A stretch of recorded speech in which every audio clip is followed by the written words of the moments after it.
અમારી YouTube channel Gujarat સમુદાયમાં આપનું સ્વાગત છે। જનસંપર્ક એક એવી વિદ્યાશાખા છે કે જેની મદદથી તમે ધારો એ ઇમેજ મેળવી શકો છો, ધારો એ તમારી છાપ તમે ઊભી કરી શકો છો। અને આ વાત ગુજરાત સરકાર અને ગુજરાત સરકારના અધિકારીઓએ જાણે સાબિત કરી બતાવી છે। દેશભરમાં ગુજરાત એક સમૃદ્ધ રાજ્ય તરીકેની છાપ ધરાવે છે અને સમૃદ્ધિ માટે દેશના અન્ય રાજ્યો ગુજરાત મોડલને અનુસરતા હોવાના ગુજરાત સરકારના દાવાઓ છે, પરંતુ અસલિયત કંઈક અલગ છે। કારણ કે ગુજરાત સરકારે પોતાની સિદ્ધિઓની જાહેરાત કરતા જાણે વટાણા વેરી નાખ્યા અને જેમાં સામે આવ્યું કે ગુજરાતમાં 76 લાખ કુટુંબો એટલે કે 3,72,00,000 લોકો એવા છે કે જે મફતનું અનાજ મેળવે છે, ગરીબી રેખા નીચે જીવે છે। આનો સીધો જ અર્થ સમજી શકાય છે કે 3,72,00,000 લોકો ગુજરાતમાં એવા છે કે જો તેને મફતનું અનાજ ન મળે તો તેનો જીવન નિર્વાહ કરવો મુશ્કેલ થઈ શકે છે। અને આ આંકડાનો બીજો સીધો અર્થ એ છે કે 3,72,00,000 લોકો ગુજરાતમાં એવા છે કે જે પોતાનું જીવન નિર્વાહ કરવા માટે તેની પાસે ધંધો નથી, તેની પાસે આવકનું કોઈ સાધન નથી, તો પછી ગુજરાત સમૃદ્ધ કેવી રીતે કહી શકાય? કોંગ્રેસ સરકાર વખતે ગરીબીની ભરપૂર ટીકા કરનાર શાસક પક્ષ મહદઅંશે ગરીબી ને નાથવામાં ક્યાંક પરાસ્ત રહ્યો હોય તેવું લાગે છે, અથવા તો એવું પણ બને કે ગુજરાત સરકારના ચાવવાના અને બતાવવાના અલગ છે।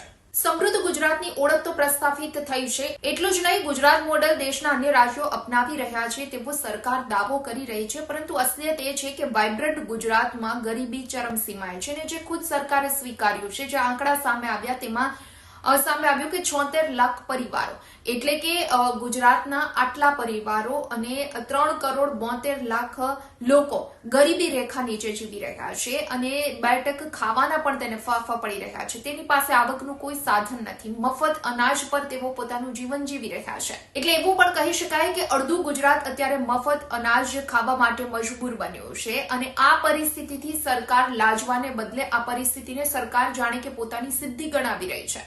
અનેક સરકારી યોજનાઓ અમલમાં છે અને આવી સરકારી યોજનાઓ પાછળ દર વર્ષે સરકાર લાખો કરોડો રૂપિયા વાપરી રહી છે અને છતાં પણ ગરીબી જાણે ગુજરાતનો પીછો છોડવા નથી માંગતી।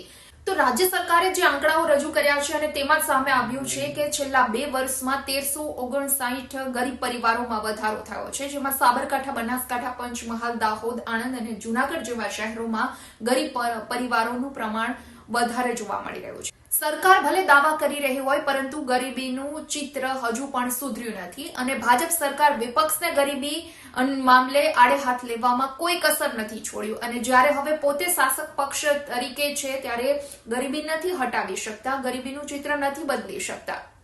તો ગુજરાતમાં ગરીબી નિવારણ હેઠળ જે કાર્યક્રમો થઈ રહ્યા છે, આ કાર્યક્રમો પણ માત્ર કાગળ પર હોય એવું લાગે છે। વિકસિત ગુજરાત, વાઇબ્રન્ટ ગુજરાત, સુખી અને સમૃદ્ધ શાંત ગુજરાત, આવા બણગાતો ગુજરાત સરકાર દ્વારા, તેના અધિકારીઓ દ્વારા, તેના નેતાઓ દ્વારા ફૂંકવામાં આવી રહ્યા છે, પરંતુ ગુજરાત સરકારે ખુદ આંકડાઓ જાહેર કર્યા છે અને તેમાં સામે આવ્યું છે કે વર્ષ 2024માં 21.91 લાખ ટન મફત અનાજ વેચવામાં આવ્યું છે, જેની કિંમત થાય છે 7,529 કરોડ રૂપિયા। અને આ યોજનાનો એટલે કે મફત અનાજ વિતરણ યોજનાનો લાભ પણ 3,72,00,000 જેટલા લોકોએ લીધું છે। એટલે એવું કહી શકાય કે અડધું ગુજરાત અત્યારે મફત અનાજ ખાવા માટે મજબૂર બન્યું છે અને છતાં પણ સરકાર તેને પોતાની સિદ્ધિ ગણાવી રહી છે।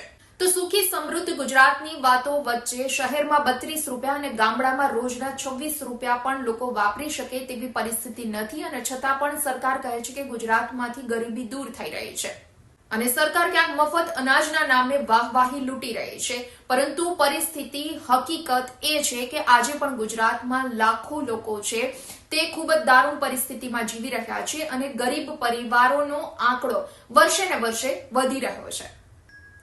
વિડીયો પસંદ આવ્યો હોય તો લાઇક એન્ડ શેર કરવાનું ભૂલશો નહીં અને ખાસ અમારી ચેનલ ગુજરાત સમુદાયને આપ સબસ્ક્રાઇબ કરી લેશો। આવતીકાલે કોઈ નવા ટોપિક પર ચર્ચા કરીશું।